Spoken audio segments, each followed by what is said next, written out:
Well, this is John Mack, and welcome to Salt River Truth, where the facts run free. All right, this morning I was reading the newspaper and I came across this very interesting quote by Mr. Mike Winters, who's the Saddle Mountain School District Superintendent. Mr. Winters said that because of what people hear, read, and see on Facebook that isn't true, then the decisions they make about the future of the school district have been negatively impacted, and in his estimation, then people are making poor decisions based on misinformation that they're learning from Facebook. That led me to ask the question, are we, those of us who are concerned about the Salt River horse herd, those of us who are passionately, devoted to their welfare, are we getting our information from the right places? And if we're not, then what can we do to fix that? So that then we can make good decisions, not poor decisions, so that then these horses are thriving and are here for our children and our grandchildren. All right, so I decided to do some research and I found some interesting things. All right, so this is a page that contains quotes, screenshots from the public Facebook group page of the Salt River Wild Horse Management about a human being. I'm not going to read them for you, but as I'm talking, you're able to read them for yourself, and you can see that these are overwhelmingly negative comments being made about this human being.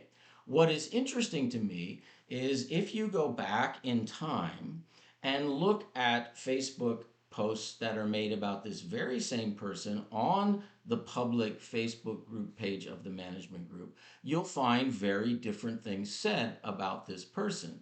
And I've included an example of this here. You'll see that in this post, positive things are being said.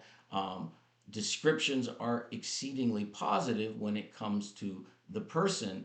2025, incredibly negative. 2018, which is when these posts were made, incredibly positive. If we compare the words, it's very obvious. On the one hand, 2025, we see things like sickening and disgusting, piece of you know what, hateful, sadistic person, cruel, sick person, evil, evil person, monster, deplorable human being, lowest of the low. And we see that there is violence against her person that is being recommended and applauded. On the other hand, we see these posts, and this is the second column where this same person is blessed for her dedication to these horses. She is thanked profusely for saving another baby. She is called a wild horse hero, and she is appreciated for her dedication to these horses. What's interesting to me is that if we ask the question, okay, what changed between 2018 and 2025, the posts are about the same person.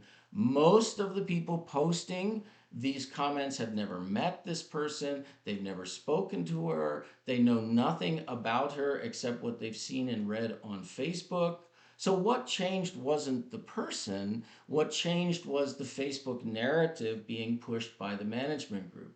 And this is a great example of why it is that we need to be very cautious when we are reading Facebook posts. Facebook is built for engagement, not truth.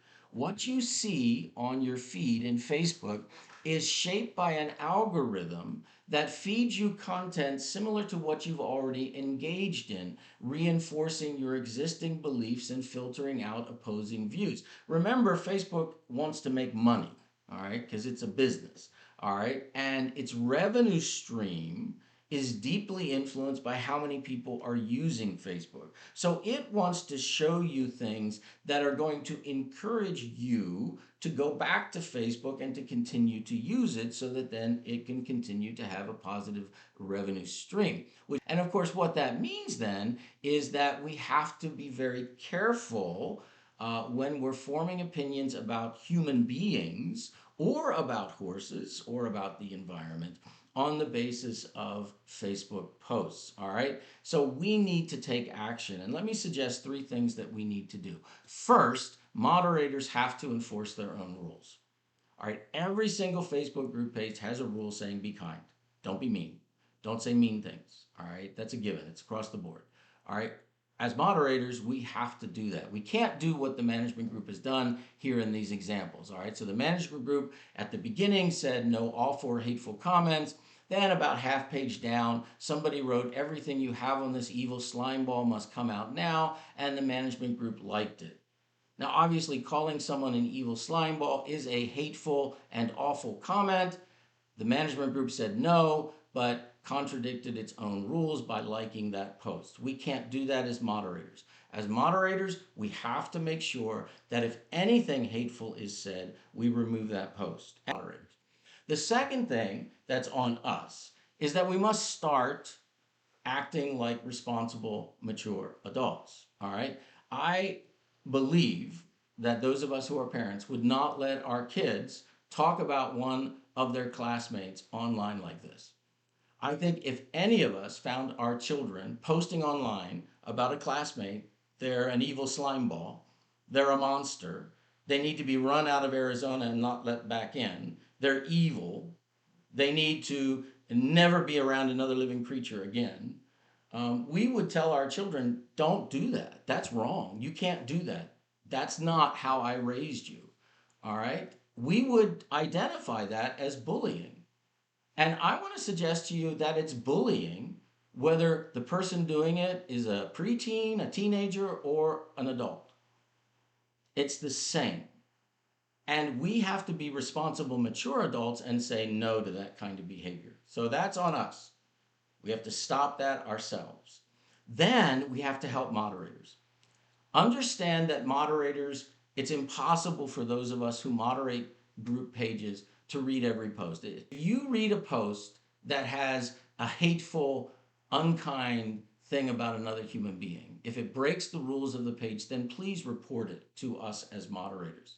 I thank those who do that because it helps me then say, no, that is not going to be accepted.